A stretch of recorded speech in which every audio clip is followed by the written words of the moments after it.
Hey, good morning. I'm Patricia Murphy. It's Wednesday. This is Seattle Now. It's been a busy week for Mayor Katie Wilson, and her constituents have a lot of expectations. The new mayor promised to tackle some of the city's biggest issues. We'll hear from KUOW politics reporter Scott Greenstone on what to look for in Wilson's first few months leading the city. But first, let's get you caught up.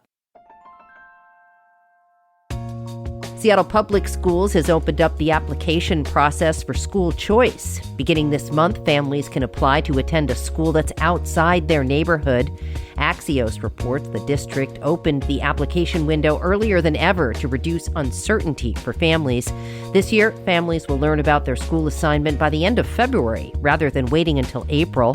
For kids who end up on a wait list for their top school, they'll be notified by the end of May.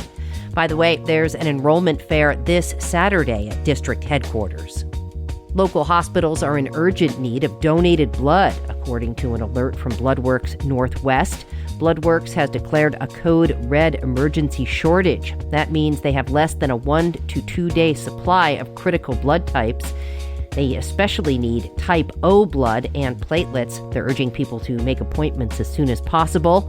BloodWorks says nearly 30,000 appointment slots this month remain unfilled. And be on alert for a new scam that's targeting Washington residents with false warnings about arrest warrants and court orders.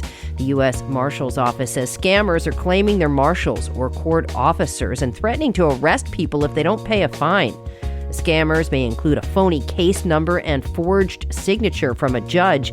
One way to tell the warrants are not real is that they ask people to pay the supposed fine in Bitcoin. Be sure to check back for more headlines on tonight's episode of Seattle Now.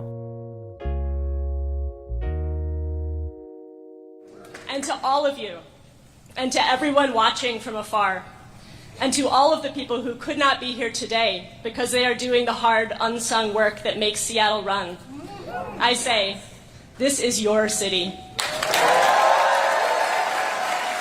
Katie Wilson became Seattle's 58th mayor last week. She ran on a platform of making the city more affordable, addressing homelessness, and ensuring renters' rights, and edged out Mayor Bruce Harrell by less than 2,000 votes. Now that Katie Wilson is officially mayor, it's time for her and her team to get to work. KUOW politics reporter Scott Greenstone is here to talk about what the early stages of Katie Wilson's mayoral term may look like. Scott, thanks for being here. Hey, thanks for having me back. So Katie Wilson was inaugurated last week, is officially in power now. What did you learn from her inauguration speech? Yeah, it felt like a rally, her being rah-rah. That's pretty normal, right? But I thought it was also interesting. She got a little vulnerable. She started it by saying it was her last unvetted speech. So no one on her team had sort of gone through it line by line and edited stuff. So we're past campaign promises. She's in power, but kind of being frank with her supporters. I mean, again, when we talk about rally, the city hall was full of her supporters. And of course, there was plenty of cheering, but she also got kind of frank with them about her feelings. The thing that I thought was most interesting about that is this moment of candor where she said she had a little bit of a crisis of conscience over whether she could do this one part of being mayor that she called the civic booster. Really getting into these big infrastructure projects in conjunction with private donors or corporate heads, things like the waterfront, right? The waterfront beautification project. She sort of was I've been a rabble rouser, someone who's very focused on the grassroots. Can I be a mayor of the World Cup and the stadiums and the Seattle Center and the Convention Center and any other centers we might decide to build, was the words she said. And I just thought that marked an interesting transition for her, from an activist to the person representing the city. Yeah, very interesting, Scott. Given what we just talked about, what should we expect from Katie Wilson right away and in the next few weeks? So she's on a hiring spree. She needs to finish that out. She needs to fill out her cabinet. I think one of the big ones is who's going to be her housing director. Is it going to be the same one that Bruce Harrell had or someone else? Those decisions will probably be made in the next week and a half, I think we can say. Then after that, once she has picked people, or most of her people at least, she'll kind of buckle down. I think we can expect to see her issue some executive orders or begin sort of laying out how to fulfill on her campaign promises. I looked a year ago at what Bruce Harrell did in January of 2022, his first month, and it was extending the eviction moratorium for a month, focusing on starting to remove encampments from Woodland Park, things like that. Hers is going to be obviously very different, but that's the kind of stuff you do in a month. It's not a bunch of big things. Sure. All right. Well, Mayor Wilson is busy already, Scott, and already involved in a dust-up with the police department over our policy on drug-related arrests. Let's talk about what's going on. Oh, gosh. Well, dust up, it's fair to describe it like that. It's sort of a dust up with the police union and the president, Mike Solon, who actually just announced that he's not running for re-election. The police union is like a very conservative force in the city, or at least Mike Solon has kind of made it that as the president. Basically, what happened was kind of a misunderstanding and a lot of misinformation. Katie Wilson's not the only one being sworn in, right? We also have a new city attorney, Erica Evans. She took office on January 1, and on that first day issued this directive that basically said, anyone being charged with knowing possession of drugs in the city can be referred to a diversion program, and laid out basically how that was going to happen. The police chief, Sean Barnes, he took that and then sent an email saying, effective immediately, we're going to be sending all these charges to the Law Enforcement Assisted Diversion Program. A little bit of a change in policy from what Erica Evans said, but he did not say that we're not going to be arresting anyone for the possession of drugs at any point. And some right-wing media read that into it, and the police union made a statement that basically said, we think not arresting people for possession of drugs is a terrible idea. I'm paraphrasing there, but so it blew up on right-wing media as essentially the new leftist mayor of Seattle is telling police not to arrest drug users. And, the mayor, of course, said that is not true. I'm not making any sort of a policy decision there's no policy change on that. What do you make of her response to that? Because she didn't get dramatic about it. I think she just said, if I was going to make any policy changes, you would know about it.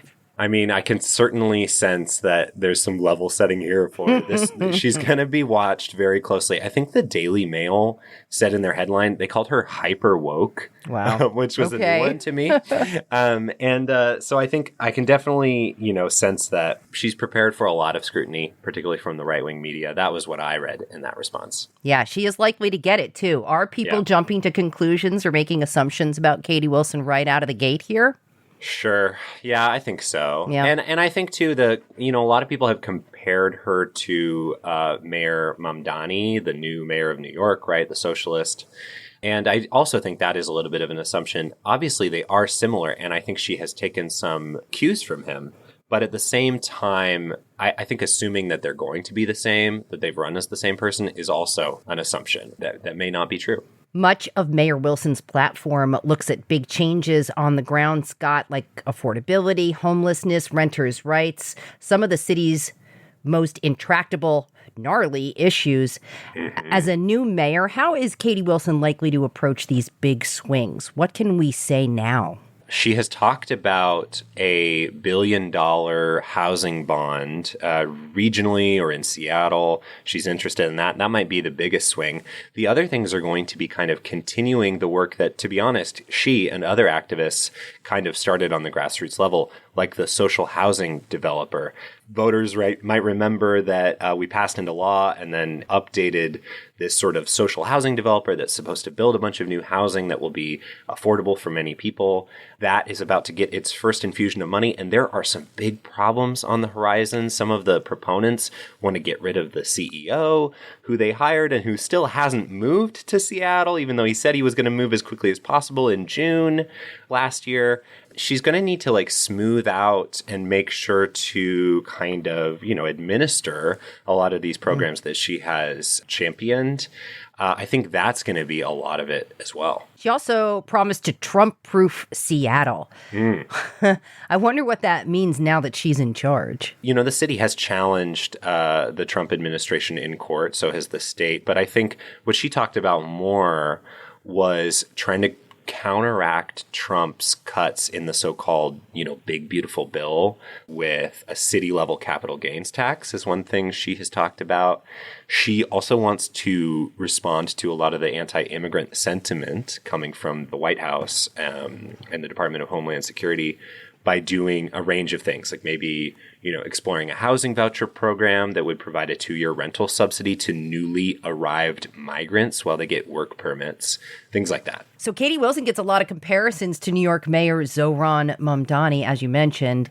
2 young progressive mayors with big promises about affordability in expensive cities that got a lot of people to buy in, Scott. Is that a lot of hype to live up to? Whereas Mamdani made promises that they're certainly sweeping, but they're kind of specific, like making bus transit free. Katie's promises there's some specific ones, but there's also very broad, ranging ones, making the city more affordable. What does it feel like when the city is more affordable? That in some ways I think is actually an even harder thing to accomplish than maybe even free transit, simply because there are so many variables to making the city more affordable. And you don't control the price of food. You can build more housing, but it takes a long time. And that is not the kind of thing that you can change with the stroke of a pen, and maybe not the kind of thing you can change in 4 years. You could make some progress on it, but do people feel like you're making enough progress to reelect you? If I'm Katie, I probably am thinking about the fact that I did only win by 2,000 votes, which is not nearly as much as Bruce Harrell won by in 2021. And no mayor has won re-election in the city of Seattle. I talk about this way too much on my other podcast, Sound Politics, for 20 years, more than 20 years now. So I certainly think she's probably having that on her mind. She's probably thinking about that too. Wilson's detractors have emphasized her lack of experience as an elected official. Campaigning and actually leading are different things. We see it all the time with politicians. What do you know about how she's preparing to step into this role? So she has said that essentially her transition team, which was a very large, I can't even remember how many folks it was, but she said basically folks on her transition team have talked to a bunch more people in the community and talked to something like 700 people to gather input. I think she's also surrounding herself with folks who have a lot more experience. And one of the things she said that she was hearing from the community and folks who had worked with the previous administration is that he had multiple deputy mayors. Previous mayors have had multiple deputy mayors. But what she heard was this thing she characterized as essentially the more deputy mayors you have, the less you get done. And so she decided, I'm just going to get one deputy mayor. And the guy she got is a guy named Brian Surratt.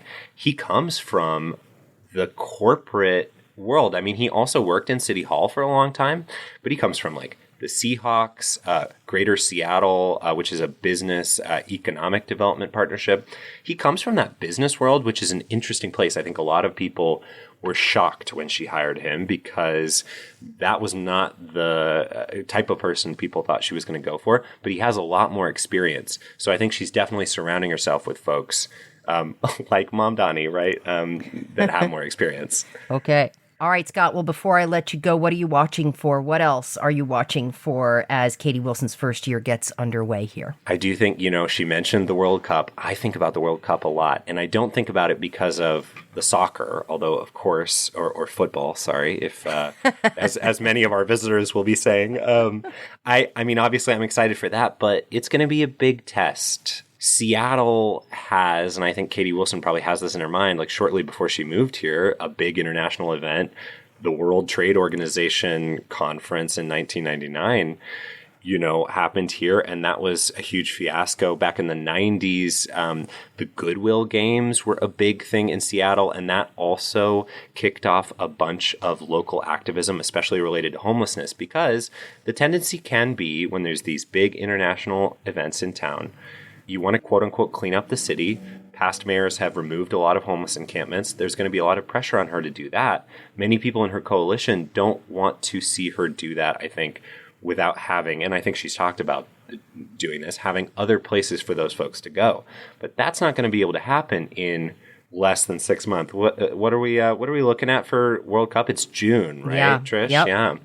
That's not a lot of time to set up a bunch of housing and shelter for people who are homeless. So I do think it'll be an interesting thing to navigate and maybe hard for her beyond just the thing of like glad handing with corporate business types that she seems to be maybe a little bit nervous about or thinking about that whole comment I talked about in the beginning about her becoming a civic booster for Seattle. So I will definitely be watching that. Really interesting, Scott. Thanks so much. Scott Greenstone is KUOW's politics reporter. Make sure you listen to his interview with Katie Wilson on KUOW's Sound Politics this week.